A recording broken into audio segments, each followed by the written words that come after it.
Welcome to a new episode of the Influence Factor by the Influencer Marketing Factory. Today with me, we have Sonia Thompson, inclusive brand, coach, strategist, and consultant. Don't forget to subscribe on Apple Podcasts and Spotify to be updated every single Wednesday for a new episode with fantastic guests like this one today. Enjoy the show.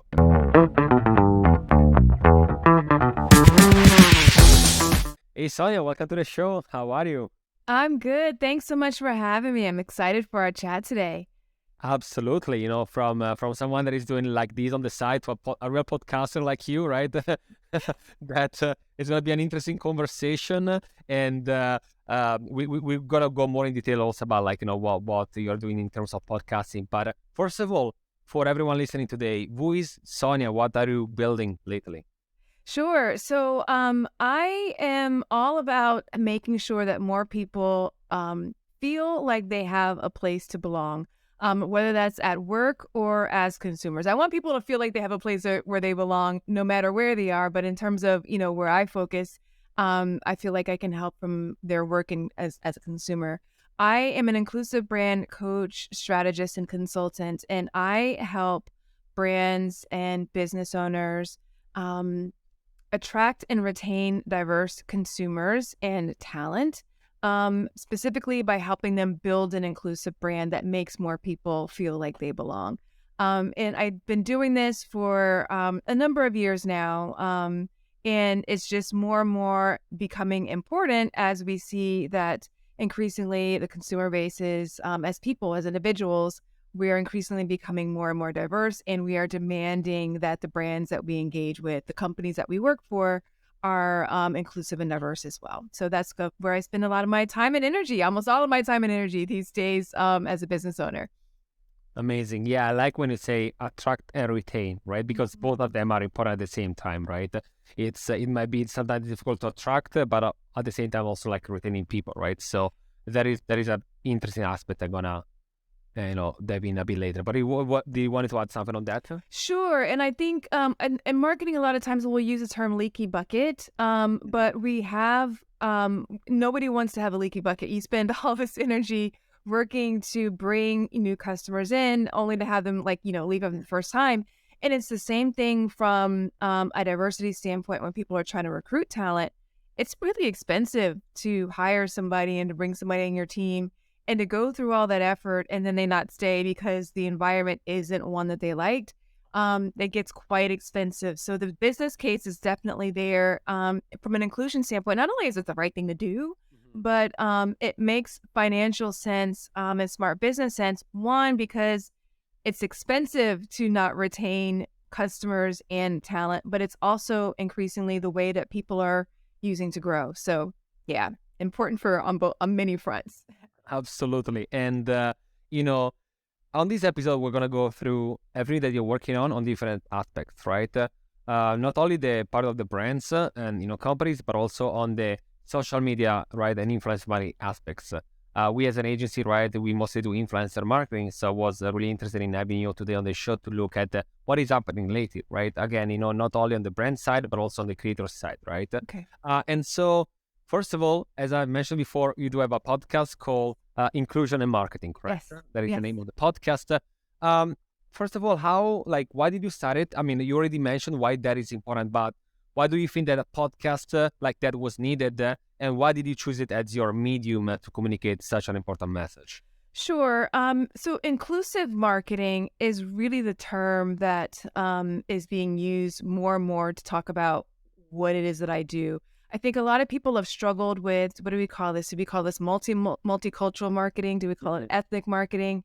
And inclusive marketing is really a broader term that encompasses more of what it is that we're trying to do. Because yes, race is a big component of it. Ethnicity is a big component of it. Gender is. However, there are a number of degrees of diversity and inclusion. There's age, there is whether somebody has dietary restrictions, there's the language that they speak, there are body size and type, the list goes on and on and on of the different types of inclusion that we need to think about. There's disabilities, neurodiversity, etc. So from an inclusion standpoint, I thought that I wanted to include more people in terms of what it is that we're talking about, because the idea is that as we're talking about this from a marketing standpoint and from brands, they want to figure out what makes the most sense for who they're trying to reach. And using the term inclusion and marketing, I wanted to make sure that I'm tying those two concepts together, because not everybody uses the terms inclusive marketing, but people do understand inclusion because that's part of the terms diversity, equity, inclusion, and belonging that we're using from a diversity standpoint. People often think about that from an HR perspective. And of course, people understand marketing. And so I wanted people to really understand we're putting those two concepts together in a way that helps them understand that they do need to work together for them to get the results that they're looking for over time. And is it like now an extension of what you were already doing? Like, I guess you were already like doing blog posts and maybe LinkedIn messaging and so on. Was it like an extension for you, like message to go out, or is it like now your primary way to get connected with people? Is it part of the marketing that you're doing, or? Yeah, this is, I wanted a way, so I was already creating content on these topics. I have columns in both Inc. and Forbes, and I write pretty consistently for them on the same topics, on inclusive marketing, on belonging, on customer experience. But those are platforms that I don't own, right? And, I can create content on social media, but I wanted a way to cover topics more in depth in long form. So, for instance, on my Inc. column, they don't like the articles, they don't really want more than 800 words. And you can cover a topic in 800 words, but there's only so much you can do, right? So, and sometimes the things that, you want to go through are more, the topics are much more complex. Sometimes I want to bring in guests. And so sometimes with these formats, there's a limit to how often you can talk about guests. And how you refer to them or how you reference some of their concepts. With my podcast, it's a combination of both solo episodes where I'm teaching and going more in depth on a topic. And then there are other times wherever I'm bringing in guests because, of course, I'm not an expert in all things inclusive marketing, and I can't be. So I love to be able to bring in and talk and bring in experts on various specific topics so that we can go more in depth. And then because we've got this longer form content, we're able to really help tell stories, help foster empathy and give people the information that they need to move forward on whatever the topic is that we're covering in that particular episode. So that's what I wanted to do, primarily to have the outlet to go more in depth, to have an outlet that I own that is very specific to my brand. And now I am expanding it to make the podcast a video podcast. So I produce it in both audio and video format. And I'll be leaning more into YouTube in the coming months. I'm sort of ramping up now. As you know, like creating things in video format takes a lot of effort and work. It's not just as simple as, slapping up. There's a lot of things that you got to do. So starting to lean in more heavily on YouTube. So yes, audio and video, particularly having my own platforms to tell more stories are a ways that I'm really trying to lean in and educate people on this topic and equip them with the tools that they need. Absolutely makes sense. And, especially on the video side nowadays, it helps for discoverability, right? To people that don't know you to find you, right? Absolutely. Right. And on that, so let's talk about social media for a second. So what is the current state, right, of the degree of representation in marketing on social media? Like, do you think there is, are we struggling in that? And if so, how do we change that? Like, are there, I don't want to get into like frameworks and really on the theoretical side, but like practically speaking, how do we change the status quo of the, again, degree of representation in marketing and, on social media nowadays? So it's better than what it was in terms of representation, but we still could improve, right? So since 2020, we've seen a lot of shifts in terms of how brands are showing up on social media, but there are nuances in how we can work through to continue improving. So there are a couple of things. I was talking to someone recently on the podcast specifically about ways in which, because brands are using social as a way to attract new customers, out of ways to build more relationships with them, and to connect with them on a deeper level, right? And a lot of times from a representation standpoint, it's all about helping people see themselves or who they aspire to be. If they see themselves, then that gives them permission to continue and take the next step forward with you. And that next step could be watching more of your content, engaging with your content, or it could even be buying whatever it is that you're offering. If they don't see themselves reflected, then they're going to go off in search of another option. And this has happened to me several times. And the person that I was talking to on my show, where we have been engaging on social, we might see a brand or a reel or a video or whatever post that we like from a creator or from a brand, and then we might click through the content and see like what does it look like on their account overall. And it's like, oh, there's nobody who looks like me here. Maybe this content isn't actually for me. And it's frustrating because a lot of times, increasingly, we're making buying decisions on social media. So there have been, times where I've been like ready to buy something, but then I scroll through the account and I'm like, oh, this product, even though it has the need that I'm looking for and it solves a problem that I'm looking for, they don't really intend to solve it for me. I don't feel like I belong here. So the idea is that, one, you want to make sure that with your social media, the visuals that you're putting forth at a minimum need to be reflective of the people you want to serve, the customers with various different identities that you want to serve. Because the reality is that the customers you serve, the people who have the problem that your brand solves, they have different identities, right? And the more you're able to reflect those identities in your social media and the visuals, the more they're going to be able to say, oh yeah, this product is for me. And they're going to feel like they belong. And a simple way to do that is if you're showcasing your customers. Do you have a broad customer base, or you can showcase testimonials? These are some examples of some people who have used my product to success, or that we've served. If people are able to see others who are like them or who they aspire to be, that's one step forward that they can move with. Another thing that you can do is collaborate with others. Collaborate with others who are different from you. That shows cases on your accounts specifically that it's not just one type of person who this brand is for. From an influencer standpoint, utilize influencers from various different identities. Not just to, we don't want to just hire influencers or work with influencers just to reach the audience of the community that they're a part of. You want to make sure that you're using them overall and it's part of your overall message that demonstrates that you're not doing it just to check a box to meet the needs of our particular community, but you are inclusive overall and they're really infused into the way you operate, the way you show up on a regular basis. And then one other thing that you can do, and I find that sometimes brands who are more solopreneurs or they have one person who's the face of the brand, they might struggle with this a little bit because they feel like, well, of course all my content is going to look the same. I'm one person, right? And I can't change the way I look, and that might not connect. And there are other ways that you can showcase or demonstrate that other people who may not look like you belong.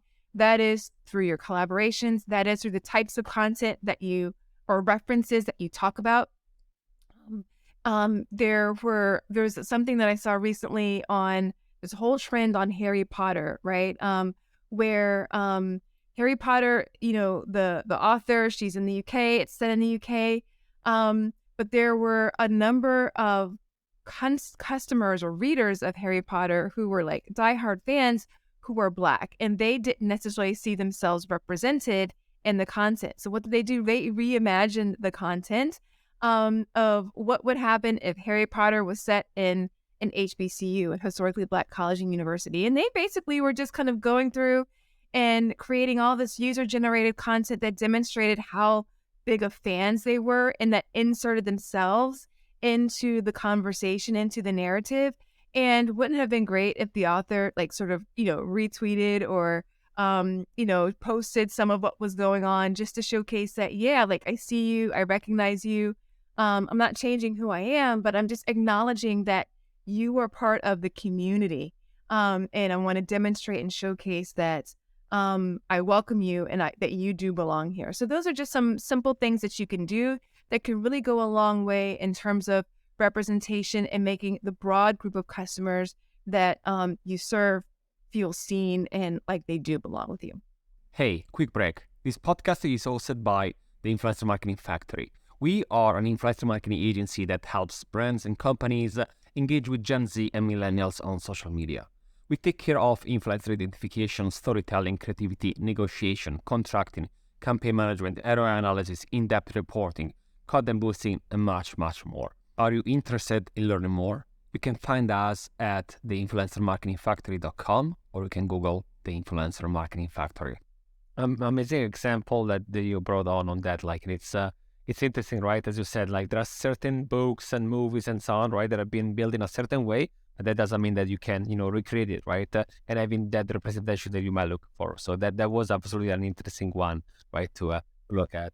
Was it like something that, because I know that Harry Potter has been brought like many times in the past like 20 years, right? So is it something that have you been like happening many times? Was it mostly like an event that just like with a spike lately, or like because it's so interesting, like. I think this probably bubbled up in February, and probably because in February is Black History Month in the U.S., and that just might have been an opportunity for more people. Now, what we have been seeing in the past couple of months, in the past year, are more and more different storylines and characters from iconic classics. Like we've seen it in Disney with like Ariel and the Little Mermaid. They're being reimagined or updated, and now they're having more inclusive characters. Last week, my husband and I, we were with my daughter in Disney Springs. So basically, it's just like the shopping center outside of Disney, but it's in Orlando. So we were in this big, giant Disney store, and I saw that some of the Disney princess characters had been reimagined as Black characters. So we saw Cinderella, we saw Rapunzel, I can't remember the other two, but Little Red Riding Hood, I believe, and they were all reimagined as if they were Black. And I thought that was super cool to do a nice twist on an existing character that we all know and love, and just make it so more people can see themselves reflected. And there are simple ways that we can do that in our products. Always great if you can think about different identities, incorporate them in the storylines from the beginning. But if you can't, if you're a simple way to do it on the back end of something that's already created is to reimagine what that looked like so more people can be seen as well. Especially if you're a kid, right? You want to find heroes, right? You want to find someone that can be, aspirational and inspirational, right? And if you find someone that is like more like you, right? You're like, I can also like, do it like, right? There is a different type of motivation, right? Sometimes also you get influenced, right? By different people, but especially at a young age, that is where your brain get a lot of information and you want to have representation the most possible there, right? Absolutely. So we saw this play out a little bit with the Super Bowl that happened in February, where at halftime, Rihanna's ASL interpreter for American Sign Language, she went viral for her performance of as she was accompanying her. And the people who were talking about the representation of just seeing her so prominently, seeing her so much throughout social media, what that did for people who were part of that community and people with sign language who use sign language as means to communicate, that representation was super meaningful for them.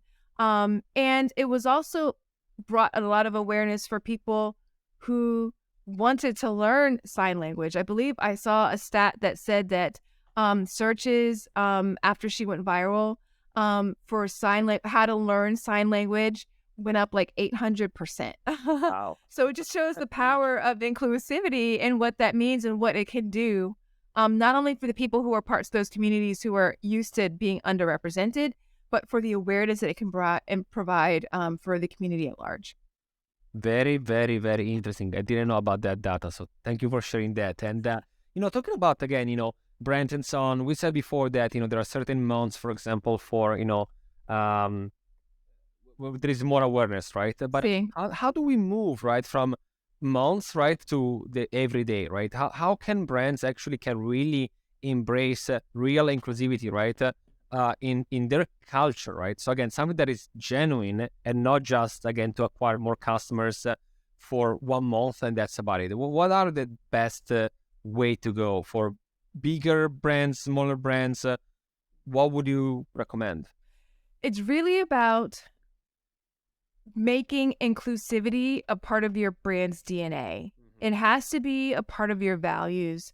Otherwise, business will change, what's popular will change, and then it just kind of becomes maybe too much of a burden, or you revert back to the way that things have always been done.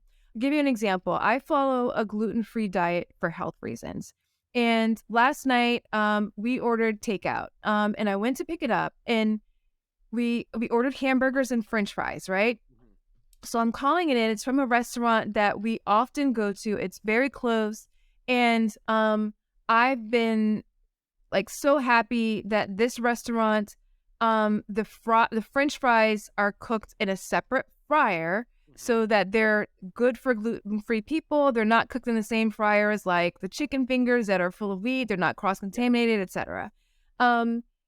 Being able to go and, order a hamburger that has a gluten-free bun and actually have French fries versus like ordering mashed potatoes, etc., or broccoli, love mashed potatoes and broccoli, but sometimes you just want hamburgers and fries, right? So for whatever reason, whenever I called the order in last night, I just confirmed, hey, the fries are gluten-free, right? Like just out of paranoia, I just wanted to verify. And she's like, ooh, no, actually, they're no longer gluten-free. I was like, what happened? And she's like, they changed the recipe of the fries, and they're no longer cooked in a gluten-free fryer. And I said, okay. And so, and the fact is, they're actually not even gluten-free anymore because potatoes are naturally gluten-free, but they've changed the recipe and they've now put like flour on the fries. And she's like, people overwhelmingly love the new flavor. And so I, sent a message to my sister and who's also follows gluten-free diet for health reasons. Like, they changed the fries because she also likes to go there. And I was just thinking about it, enraged, right? Because somebody might say, it's not a big deal, it's just French fries. And I'm like, they changed the recipe because people who don't have any dietary restrictions love them. But now we can't have them anymore. So for us, we often frequented this restaurant because they catered to us as gluten-free people. Now that's not the case anymore because they decided that it was more convenient or more popular to cater to the preferences of the masses who don't have this issue. So for me, it really it felt like you didn't inclusion in serving people who have this particular dietary restriction wasn't something that was part of your values because you left us without an option, right? Like you could have still kept a fries that were cooked in a separate fryer that didn't have wheat on. Like you could have done that and still provided two options. Or you could have just said, all right, like maybe these are limited time, these particular fries, but now you're completely taken away this option for us. And it just felt like we didn't matter. We felt like an afterthought. And I think that happens a lot of time whenever it's convenient, whenever it's politically correct, whatever that's operating a news cycle, brands kind of lean into inclusion. But the minute it feels like there's an opportunity to cater to the masses in a more broader way, it's like we'll just kind of leave the people who are from these underrepresented and underserved communities and they'll have to fend for themselves and blah, blah, blah, blah, blah. And that doesn't feel like a brand that is inclusive and committed to serving a particular community. And that's really is at the heart of an inclusive brand where they're making a commitment to serve a particular community and they're doing it over the long haul, not only whenever it's convenient, not only whenever everybody else is doing it. They're doing it because they want to make sure that they feel seen and like they belong and they want to serve their needs. And so as brands or thinking about how can we serve different communities and truly be authentic about our inclusion, and making them and including them overall in how we're serving them, it really comes down to the values. And because the values aren't going to be something that is thrown away, it's not going to be something that you're going to be changing every 6 months.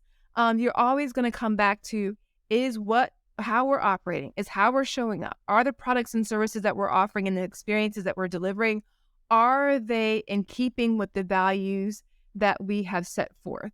And if inclusion is one of your values, then it underscores and really helps you make decisions that will make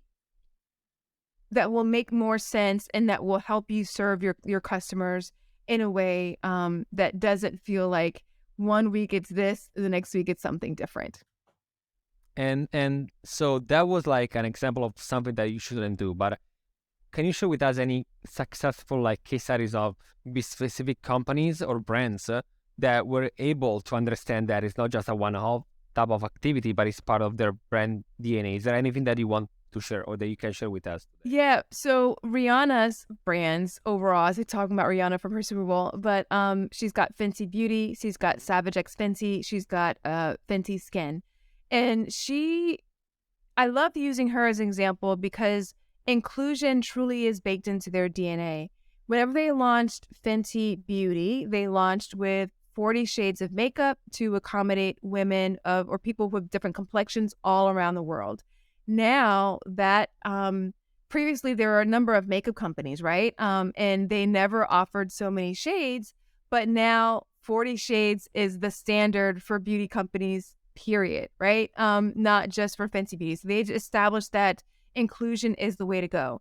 But they didn't do it because, this is going to help us sell more. It's just, we want to make sure that we are able to serve as many people as possible. And we're going to make this available. With her lingerie line, they include different shapes. They include different body types, of course.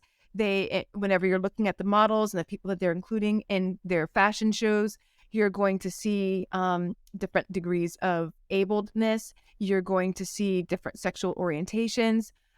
You see that inclusion runs the gamut through and through, not only through the way in which they show up with the products that they're producing, but in their marketing as well. It's very much infused, and you never see them wavering or it always feels very much true to who they are as a core, as a brand. Another brand that has been doing this well is Target. Target, if we think about what they're doing for Black History Month, what they do for Pride Month, what they do for various heritage months, they very much focus on serving the different communities, but they lean heavily into their teams, their internal team and their employees, to help them curate products that are going to be featured during these various celebration months. They very much focus on ensuring that they've got diversity throughout their teams that are representative of the customers that they've served. And they very much are leaning into supplier diversity. So it's not just about serving these communities and getting them as customers or getting them as employees. It's making sure that we're putting products who are built, made by or founded by people who are part of the communities that we want to serve, that we're actually putting them front and center in our stores as well. So they've covered a lot of different bases in terms of what it is they're trying to do. One other company that I love in terms of their commitment to inclusion is Unilever. So Unilever, and they're a very big brand very big company with a bunch of different brands, but I believe it was for 13, 14 years in a row. They have been identified or certified as like one of the best places to work for people from the LGBTQ plus community. Why have they been certified or, identified as one of these best places to work? Because they've got policies that support. So it's not just about having people on our team, it's providing the policies that demonstrate that we want to make sure that we serve you, that we make sure that you're able to thrive here, not only at work, but in life as well. And so it just goes to show that it's not just about the campaigns they're producing to get people buying more of their products, but they're supporting them holistically throughout the entire experience, both externally and internally. And do you think so? Great examples. First of all, both of them are big companies, right? Actually, all of them, right? Because Rihanna is been booming, right, with their products. Target is just huge in Right. every team, right? They have like so many sub brands. So first of all, actually, I have two questions based on that. First of all, is it easier or more difficult, like for bigger brands, for example, to make such a different, change and shift in their mission? And secondly, have you noticed if there is any specific type of verticals where you have been finding more diversity and inclusion, or do you think that nowadays it is spread out on different verticals? Is it more like, first of all, mostly beauty and fashion because it's a bit easier sometimes to also communicate to the general public, or do you think there is something that also other verticals, no matter what their type of industry they're working in, they can actually easily or not easily include these in the next future? Sure. So going to your first question, I think it's actually harder for larger companies to fully embrace diversity, inclusion, belonging, because they might have a long history, a track record that they have to work on changing and adapting their reputation if they didn't launch that way, or if they didn't, if they weren't doing that from the very beginning.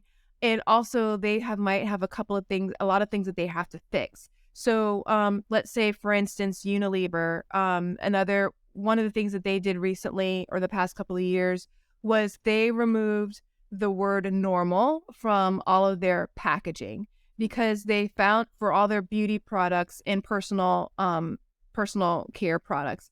They did that because they realized that using the word normal made people who needed something that wasn't labeled normal feel it impacted negatively the way they felt about themselves. Making a change like that worldwide and like your total supply chain, that was a major investment that they had to make, even though they've got it still costs a lot, right? Smaller companies, smaller brands can make adjustments and changes that may not have that big impact, and people may not necessarily be so watching so much to see what is this company doing, what is this brand doing.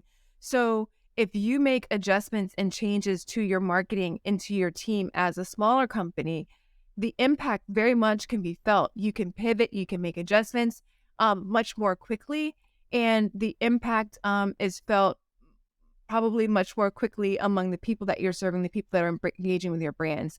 It's not something that always has to be such a major undertaking where you're trying to move and make adjustments to something that's existed for a while.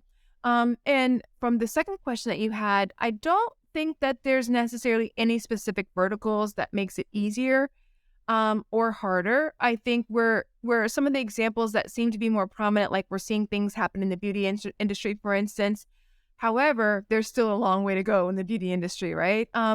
But from an inclusivity standpoint, I think more and more as brands are starting to embrace, and because consumers, we cross all different verticals, right? And as people are starting to see, as consumers, for instance, that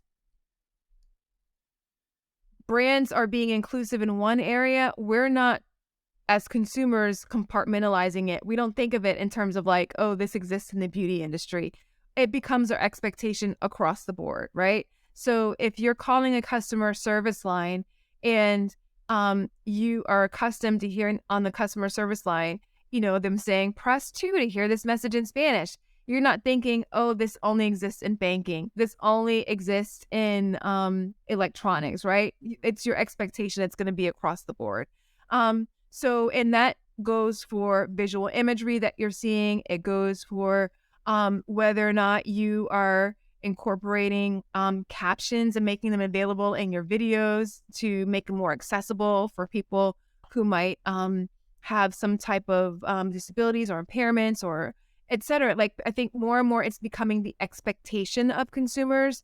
They might give a little bit of leeway if you are a smaller company, but increasingly they want brands to be inclusive across the board if they're going to be giving you their money. Absolutely. Yeah, I was mostly asking just to know if there was any sort of pioneers, right? Because of course they should be across all the different industries, but is as in any thing that start maybe a bit slower than expected. Sometimes you might find certain verticals because of the nature, right, of their vertical, Right. and then they help as pioneers, right, to actually making them the standards for all the industries, right? So my question was mostly like if you identified anyone that was, I would say again one of the first, like starting that did a good job in that, and again if there were any specific verticals that other verticals should look at as a good example where to start. It's less about verticals and more about companies, right? Okay. Because I wouldn't say that necessarily this industry has really got it, right? I think that there are probably more and more certain companies within industries who are getting better, Mhm. but there isn't necessarily one industry that like, yeah, like, we've gotten it. Like, so if we look at a brand like Ben and Jerry's, Ben and Jerry's has been notable in their how vocal they are on social justice issues, and they've got a number of social justice issues that they are engaging with. Um, every brand, of course, isn't going to be like Ben and Jerry's or doesn't need to show up the way that they do, but they're in the ice cream industry. Then you're going to look at Patagonia. They're in apparel, right? Like they're doing different things and they show up differently. So I think it's more of you have different companies who are leaning into their values as it relates to inclusion, and that causes them to show up in a different way. And they're some of the standouts.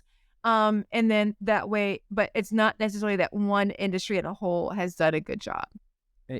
Yeah, you know what I mean now, like exactly, and maybe actually it's good like having different type of companies from verticals so we can get maybe the best, right, of Yeah. all of them, right, and try to create a sort of like standardized framework where we can learn from it. And based on that, so for the brands listening today, again, bigger, smaller, like mid-size, how would you guide them, right, in this important mission to how do you start? Like, again, I know that we said that before, and might not be a one fit for all, right? Like each company is different, different approaches, different hierarchy inside, different history, right, as a company. But if you had to guide them, like, are there steps to look at? So we said before, for example, sort of like identify your DNA, the type of personas that you want to reach, the target, and so on. But again, like, guide me on that, please. Like, what are the initial steps that a brand should look at, and then after the first steps, like, what is the best journey to start? Sure.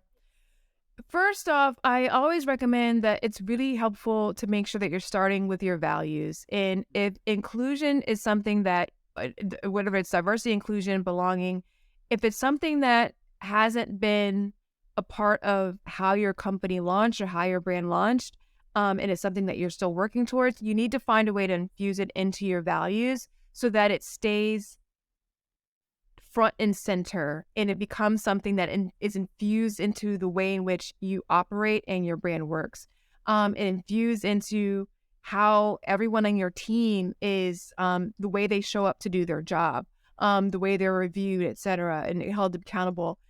Whenever it's a part of your values, that means that it's going to be something that's going to stay there, and it influences just how you as a company show up, and it's your ethos. So if that isn't there, I encourage you to start and figure out a way to incorporate it there. The next is an important component is figuring out what type of inclusive brand you want to be. Um, and like I mentioned before, you have brands like Ben and Jerry's. I call them a social justice warrior. We've got companies like Rihanna's different brands. They want to include everybody. We've got brands like Char, for instance. They make gluten-free food, right? Like, so they specifically cater to the gluten-free community. And then you've got other ones who we don't cater to a very specific community, but we've only got certain amount of resources. So we want to make sure that we are going to serve, people from like focus on these different types of communities because that's where our heart is. That's where our resources can be able to support. So it's just figuring out for you, for your company, what makes the most sense for you in terms of your personality, of your brand type, of how you want to serve.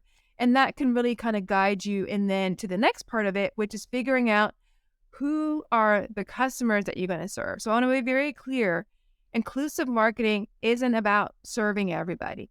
And it's about being very intentional about who you will serve in those various identities and who you're not going to serve.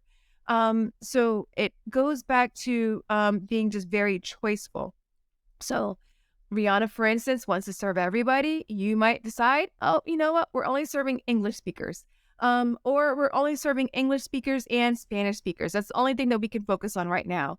You might decide that, you know what, from our brand, we want to be very clear about making sure that people from different racial ethnicities and identities feel like they belong here. Or we want to make sure that people who are from the disabled community or people who are from the LGBTQ plus community. Like, it's a matter of, because there's different things that you would do to support each of those communities to make them feel seen and like they belong. So you have to make choices, because if you don't make those choices, it's very easy to make none of those groups feel seen in what it is that you're producing or like they belong. My husband is from Argentina, and whenever we moved to the US, and even actually whenever we were living in Argentina, it was very clear about the different brands who are making choices about, we are serving people who speak different languages. So, but those decisions had to be made early on. So whenever we came here and he got his phone, right, he was able to quickly go in and set his phone up and everything was in Spanish, because the company at some point made a decision that the people who have this problem are going to speak different languages. So we need to be able to set this, service up or this product up so that people who speak different languages can use it seamlessly, right? And it just goes a matter of being very choiceful about who are the people that you want to serve with those communities. And then that kind of flows to every decision that you're going to make afterwards in terms of the products that you're going to serve, the way in which you're going to show up, the policies that you're going to make within your company. We're